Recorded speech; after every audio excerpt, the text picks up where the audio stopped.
வணக்கம். சுப்ரீம் செய்திகளுக்காக இரா செல்வமணி. இன்றைய முதன்மை செய்திகள்.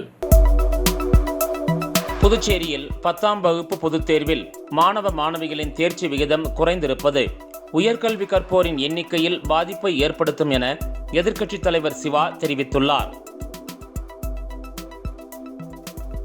புதுச்சேரியில் மாலை 6 மணி முதல் நள்ளிரவு 12 மணி வரை வணிக நிறுவனங்கள் ஏசி பயன்பாட்டை குறைக்க வேண்டுமென புதுவை மின்துறை வலியுறுத்தியுள்ளது. நீட் அல்லாத படிப்புகளுக்கு சென்டாக்கில் விண்ணப்பிக்க அறிவிக்கப்பட்ட கால அவகாசம் தேதி குறிப்பிடப்படாமல் ஒத்திவைக்கப்பட்டுள்ளது. இனி விரிவான செய்திகள்.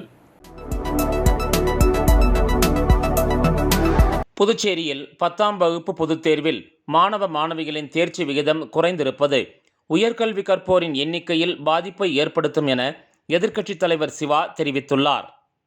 புதுச்சேரி எதிர்க்கட்சித் தலைவர் சிவா வெளியிட்டுள்ள அறிக்கையில், புதுச்சேரி மாநிலத்தில் கடந்த 3 ஆண்டு காலமாக புதுவையில் 10ஆம் வகுப்பு +2 பொதுத் தேர்வுகளில் தேர்ச்சி விகிதம் குறைந்துள்ளது. தற்போதும் 10ஆம் வகுப்பு பொதுத் தேர்விலும் +2 தேர்விலும் கடந்த ஆண்டை விட குறைவான மாணவர்களே தேர்ச்சி பெற்றுள்ளனர்.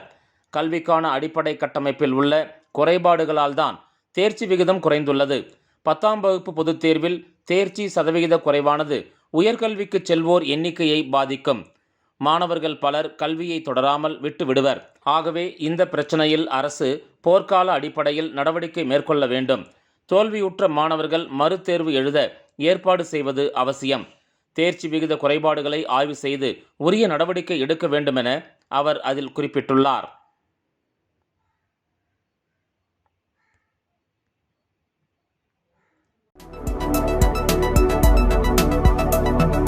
புதுச்சேரியில் மாலை 6 மணி முதல் நள்ளிரவு 12 மணி வரை வணிக நிறுவனங்கள் ஏசி பயன்பாட்டை குறைக்க வேண்டுமென புதுவை மின்துறை வலியுறுத்தியுள்ளது. புதுவை மின்துறை கண்காணிப்பு பொறியாளர் சண்முகம் வெளியிட்டுள்ள செய்திக்குறிப்பில், புதுவை பிராந்தியத்தில் புதுச்சேரி, காரைக்கால், மாஹே, ஏனாம் ஆகிய பகுதிகளில் வெப்ப தாக்கத்தின் காரணமாக வீடுகள், கடைகள், தொழிற்சாலைகள், அலுவலகங்கள் மற்றும் வணிக நிறுவனங்களில் குளிர்சாதன பயன்பாடு அதிகரித்து உள்ளது. பொதுமக்களும் குளிர்சாதனங்களை பயன்படுத்துவதால் மின் நுகர்வு அளவு உச்சத்தை எட்டியுள்ளது. இதனால் மின் சுமை அதிகரித்து ஆங்காங்கே பல இடங்களில் மின் அழுத்த குறைபாடு ஏற்படுகிறது. மின்பாதை இணைப்பும் துண்டிக்கப்பட்டு மின்தடையும் ஏற்படுகிறது.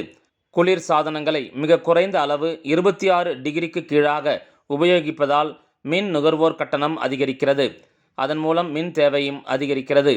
ஆகவே அனைத்து இடங்களிலும் குளிர்சாதன வெப்ப அளவை 26 டிகிரி செல்சியஸ் அல்லது அதற்கு அதிகமாக அமைத்து மின் பயன்பாட்டை குறைத்துக் கொள்வது நல்லது என்றும், பெரிய கடைகள், வணிக நிறுவனங்கள் தங்களின் குளிர்சாதன பயன்பாட்டை தினமும் மாலை 6 மணி முதல் நள்ளிரவு 12 மணி வரையில் குறைக்க வேண்டுமென அச்செய்தி குறிப்பில் குறிப்பிடப்பட்டுள்ளது.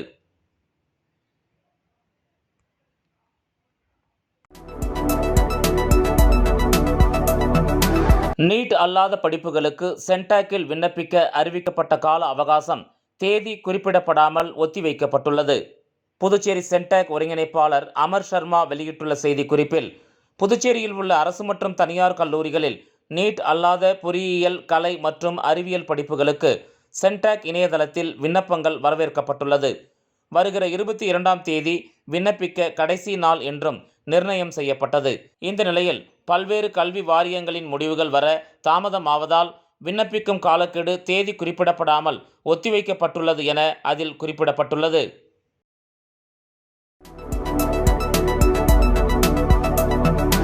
பத்து ஆண்டுகால சாதனையை கூறி வாக்கு பெற முடியாத சூழலில் பிரதமர் நரேந்திர மோடி இஸ்லாமியர்களை பற்றி வெறுப்பு அரசியல் செய்து வருவது தேர்தலில் எடுபடாது என மனிதநேய மக்கள் கட்சித் தலைவர் ஜவாஹிருல்லா புதுச்சேரியில் தெரிவித்துள்ளார்.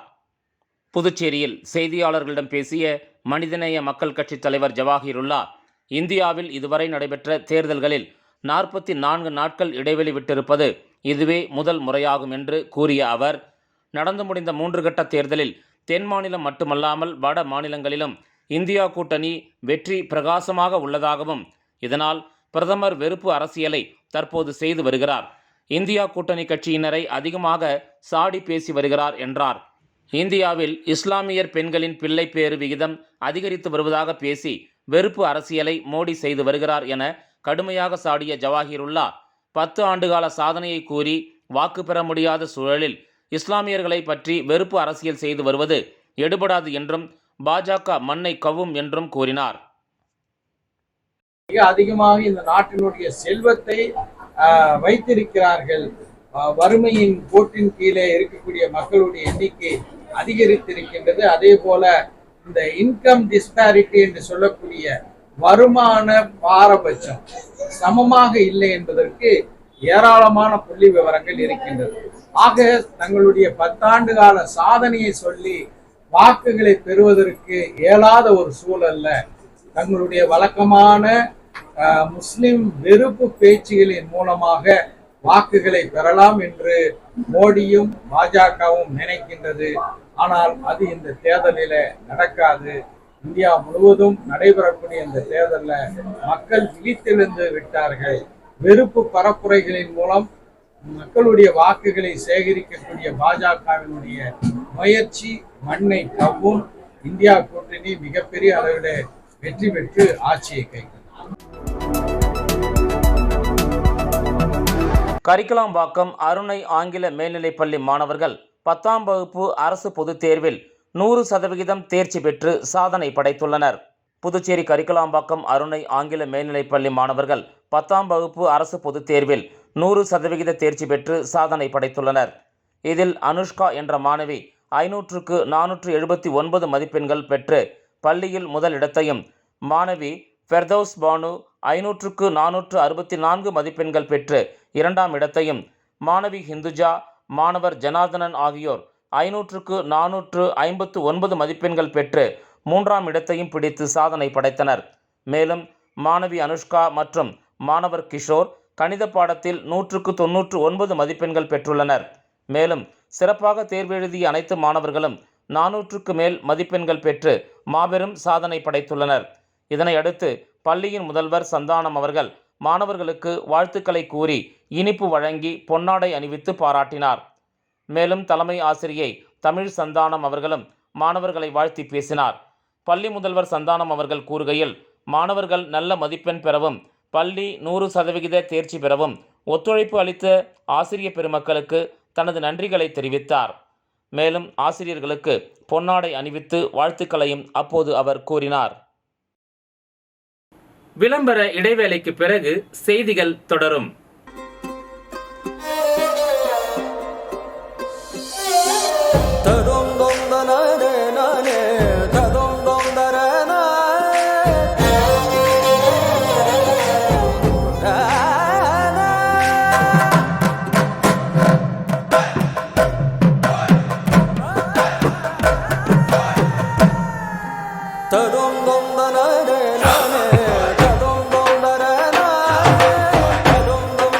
One India, one emotion.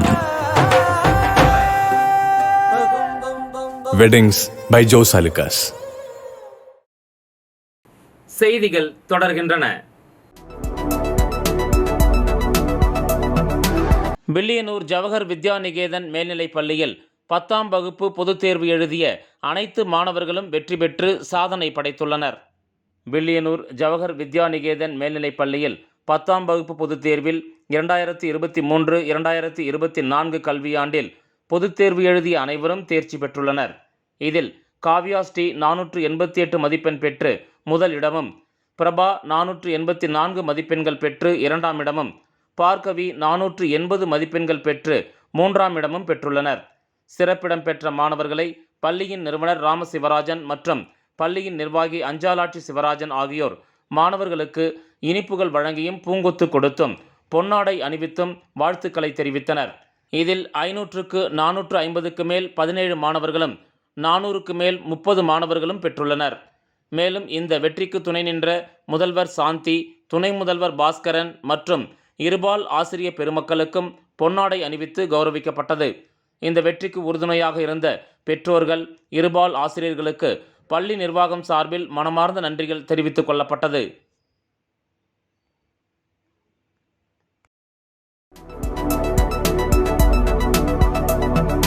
Orleanpet contactor தோட்டம் பகுதி மக்கள் மின் கட்டணம் செலுத்துவது தொடர்பாக மின்துறை கண்காணிப்பாளர் சண்முகத்திடம் எம்எல்ஏ நேரு ஆலோசனை மேற்கொண்டார்.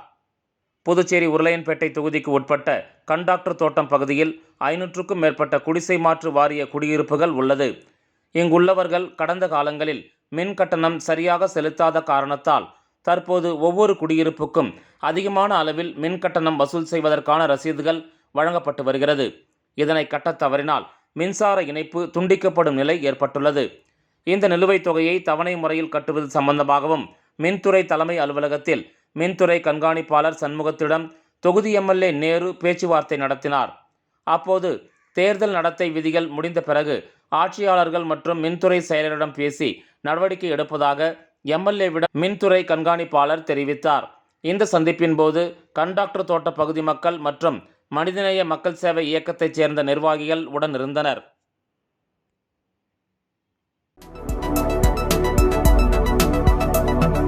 புதுச்சேரி கோரிமேடு பகுதியில் உள்ள ஸ்ரீ அப்பா பைத்தியம் சுவாமி கோயிலில் நடைபெற்ற குரு பூஜை விழாவில் முதலமைச்சர் ரங்கசாமி உட்பட திரளானோர் பங்கேற்று வழிபாடு செய்தனர்.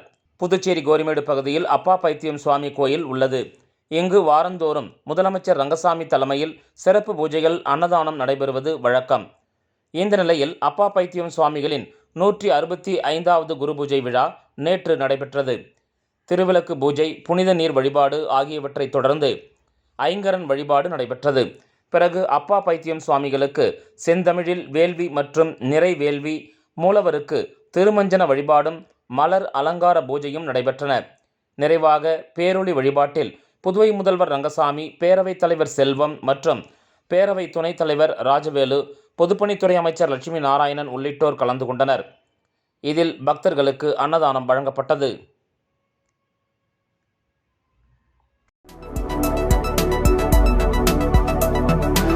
கரிக்கலாம்பாக்கம் கிராமத்தில் அமைந்துள்ள திரௌபதி அம்மன் ஆலயத்தில் தீமிதி திருவிழா சிறப்பாக நடைபெற்றது. புதுவை மாநிலம் நெட்டப்பாக்கம் கொம்யூன் கரிக்கலாம்பாக்கம் கிராமத்தில் அமைந்துள்ள திரௌபதி அம்மன் ஆலயத்தில் நடைபெற்ற தீமிதி திருவிழாவில் பக்தர்கள் தீமிதித்து தங்கள் நேர்த்திக் கடனை செலுத்தினர். கடந்த வாரம் கொடியேற்றத்துடன் விழா தொடங்கியது. அதனைத் தொடர்ந்து ஊத்துக்காட்டு மாரியம்மனுக்கு சாகை வார்த்தல் நிகழ்ச்சியும், அதனைத் தொடர்ந்து அர்ச்சுனன், திரௌபதி அம்மன் திருக்கல்யாணம் ஆகியன நடைபெற்றது. இவ்விழாவின் முக்கிய நிகழ்வாக மாலை 6 மணி அளவில் தீமிதி திருவிழா நடைபெற்றது. இதில் பகவான் கிருஷ்ணர் மற்றும் அர்ச்சுனன், திரௌபதி அம்மன் சிறப்பு அலங்காரத்தில் பவனி வந்தனர். இவ்விழாவில் ஏம்பலம் சட்டமன்ற உறுப்பினர் லட்சுமிகாந்தன் உட்பட பொதுமக்கள் கலந்து கொண்டு சாமி தரிசனம் பெற்றனர். விழாவிற்கான ஏற்பாடுகளை கோயில் அறங்காவல் குழுவினர் மற்றும் பொதுமக்கள் செய்திருந்தனர். மறுநாள் மஞ்சள் நீர் உற்சவமும், அதனைத் தொடர்ந்து தர்மர் பட்டாபிஷேகமும் நடைபெற்றது.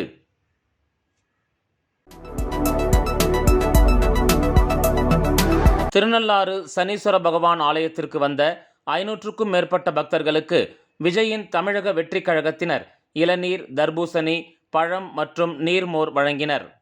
கோடை வெயில் தற்போது காரைக்கால் மாவட்டத்தில் அதிக அளவு காணப்பட்டு பொதுமக்கள் பெரும் அவதிக்கு உள்ளாகி வருகின்றனர். இந்நிலையில் திருநள்ளாறு சனீஸ்வர பகவான் கோயிலுக்கு உள்ளூர் மற்றும் வெளியூர் பக்தர்கள் என ஆயிரக்கணக்கானோர் சாமி தரிசனம் செய்ய வருகை தருகின்றனர். கோயிலுக்கு வரும் பக்தர்களுக்கு விஜய் தமிழக வெற்றிக் கழகத்தினர் சார்பாக காரைக்கால் மாவட்ட துணைத் தலைவர் நசீர் தலைமையில் விஜய் ரசிகர்கள் இளநீர், தர்பூசணி, பழங்கள் மற்றும் நீர்மோர் வழங்கப்பட்டது. 500க்கும் மேற்பட்டோர் பக்தர்களுக்கு வழங்கப்பட்டு அதனை பருகி கோடை வெயிலின் தாகத்தை தணித்துச் சென்றனர்.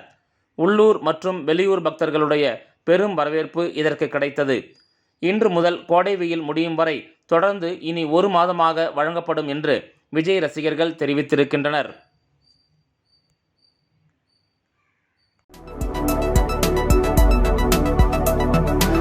உலக செவிலியர் தினத்தை ஒட்டி இந்திரா காந்தி அரசு பொது மருத்துவமனையில் செவிலியர்கள் மெழுகுவர்த்தி ஏந்தி உறுதிமொழி எடுத்துக் கொண்டனர். ஃப்ளாரன்ஸ் நைட்டிங்கேல் பிறந்த நாளான மே மாதம் 12ஆம் தேதி ஆண்டுதோறும் உலக செவிலியர் தினமாக கொண்டாடப்படுகிறது. இதனையொட்டி புதுச்சேரி இந்திரா காந்தி அரசு பொது மருத்துவமனை மற்றும் பட்ட மேற்படிப்பு நிறுவனத்தில் செவிலியர் தின விழா கொண்டாடப்பட்டது. செவிலியர் கண்காணிப்பாளர் ஸ்டெல்லா மேரி தலைமையில் செவிலியர்கள் அனைவரும் மெழுகுவர்த்தி ஏந்தி உறுதிமொழி ஏற்றுக்கொண்டனர். பின்னர் அங்கு அலங்கரித்து வைக்கப்பட்டிருந்த ஃப்ளாரன்ஸ் நைட்டிங்கேல் படத்திற்கு மலர் தூவி மரியாதை செலுத்தினர். இதில் இந்திரா காந்தி அரசு பொது மருத்துவமனை செவிலியர் அதிகாரிகள், முதுநிலை செவிலியர் அதிகாரிகள் உள்ளிட்டோர் கலந்து கொண்டனர்.